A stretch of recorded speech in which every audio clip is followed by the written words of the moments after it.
Gubwa neza nshuti muvandimwe udukurikirana umunsi ku munsi mu biganiro tubagezaho bya buri munsi, umutekano, politiki na diplomasi. Ikaze rero mu makuru yacu arambuye. Mbere y'uko tunyarukira mu makuru yacu arambuye, reka tubanze turebere hamwe ingingo z'ingenzi tugiye kuganiraho muri aya makuru. Njyewe ugiye kukugezaho aya makuru nitwa Irebe Aisha.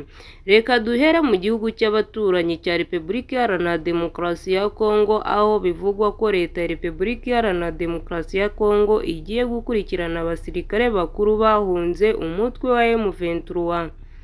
Tukiri muri Repubulika Iharanira Demokarasi ya Kongo, aho leta ya Repubulika Iharanira Demokarasi ya Kongo yemereye miliyoni 5 z'amadolari uwayifasha gufata abayobozi bakuru ba AFC na M23. Reka dusohoke muri Repubulika Iharanira Demokarasi ya Kongo twerekeze muri Leta Zunze Ubumwe za Amerika, aho bivugwa ko ishobora gukura ingabo zayo mu Budage. Ayo ni amakuru yose turi bugarukeho mu buryo burambuye. Icyo usabwa ni ukubana natwe ugakora subscribe kugira ngo ujye ubona update zacu za buri munsi. Ikaze rero. Reka tugaruke mu makuru yacu mu buryo burambuye duhera mu gihugu cyacu cy'abaturanyi muri Repubulika Iharanira Demokarasi ya Kongo, aho bivugwa ko leta ya Repubulika Iharanira Demokarasi ya Kongo igiye gukurikirana abasirikare bakuru bahunze umutwe wa M23. Ubutegetsi bwa leta ya Repubulika Iharanira Demokarasi ya Kongo bwatangaje ko bugiye gukurikirana abasirikare bakuru bahunze abarwanyi b'umutwe witwaje intwaro wa M23 mu ntambara iri kubera mu burasirazuba bw'iki gihugu. Minisitiri w'Ubutabera Constantin Mutamba yasobanuye ko aba basirikare ba leta bazatangira gukurikiranwa ku mugaragaro tariki ya 13 Werurwe 2025. Uyu muyobozi yasobanuye ko aba basirikare basize ibirindiro byabo mu maboko y'umwanzi, basiga intwaro, amasasu n'ibindi bikoresho bya gisirikare cyane cyane mu mujyi wa Goma na Bukavu. Mutamba yagaragaje amazina y'abazakurikiranwa. Ikizwi nuko abasirikare bakuru ba Repubulika Iharanira Demokarasi ya Kongo ari abafite ipeti rya majoro, liyetena koloneli, koloneli brigadier generali, generali majoro na generali. Umujyi wa Goma wafashwe tariki ya 27 Mutarama 2025 nyuma y'imirwano ikomeye yabereye mu nkengero zawo no mu mujyi wa Sake.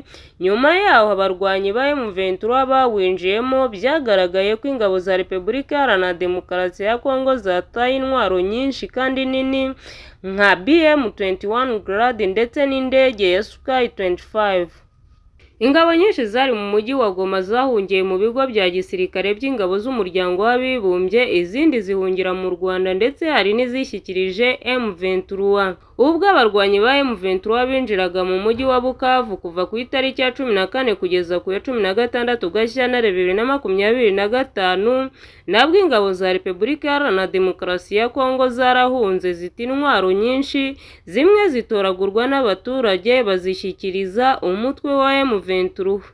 Abasirikare bakuru ba Repubulika Iharanira Demokarasi ya Kongo ndetse n'abato bari barinze umujyi wa Bukavu bahunze bajya muri teritwari ya Uvira ndetse no mu mujyi wa Karemayi mu ntara ya Tanganyika, abandi bahungira i Burundi. Minisitiri Mutamba yatangaje ko guhera ku itariki ya 7 Werurwe 2025 aba basirikare bose batemerewe kuva ku butaka bwa Repubulika Iharanira Demokarasi ya Kongo kugeza ubwo hazatangirwa ibwiriza rishya.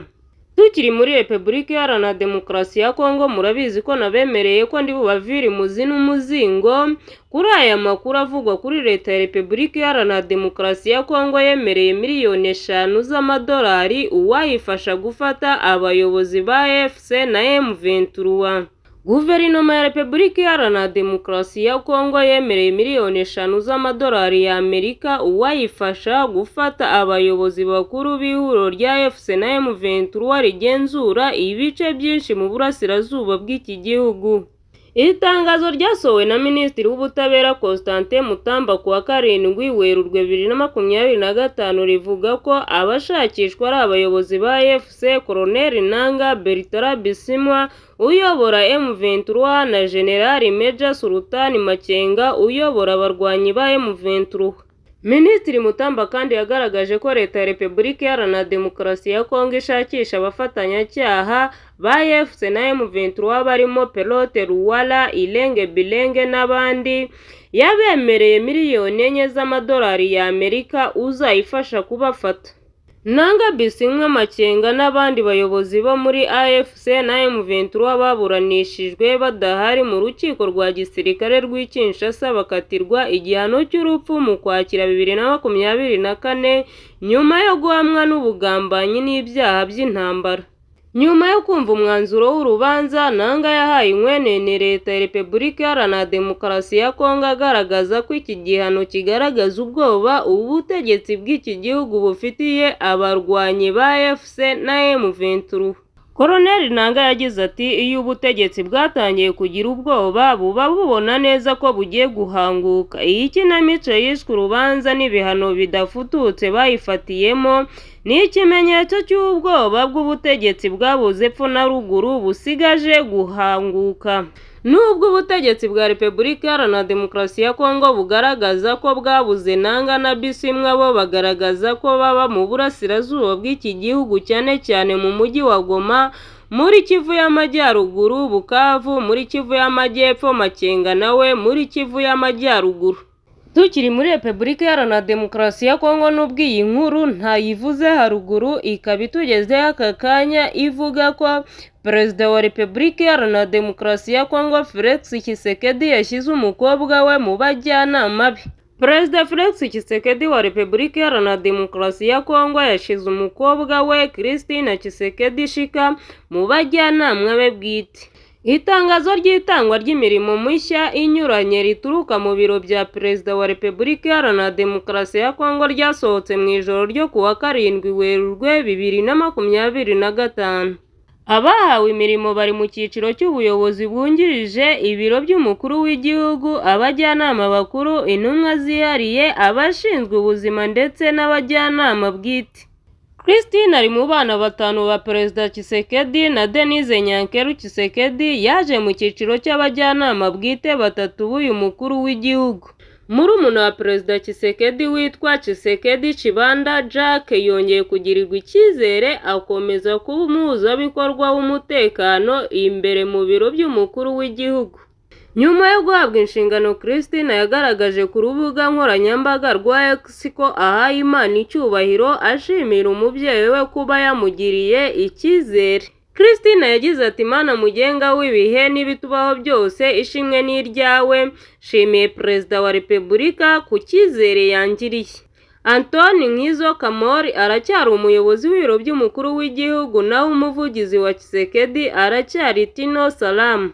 Reka tuve muri Repubulika Iharanira Demokarasi ya Kongo tunyarukire muri Leta Zunze Ubumwe za Amerika, aho bivugwa ko Amerika ishobora gukura ingabo zayo mu Budage.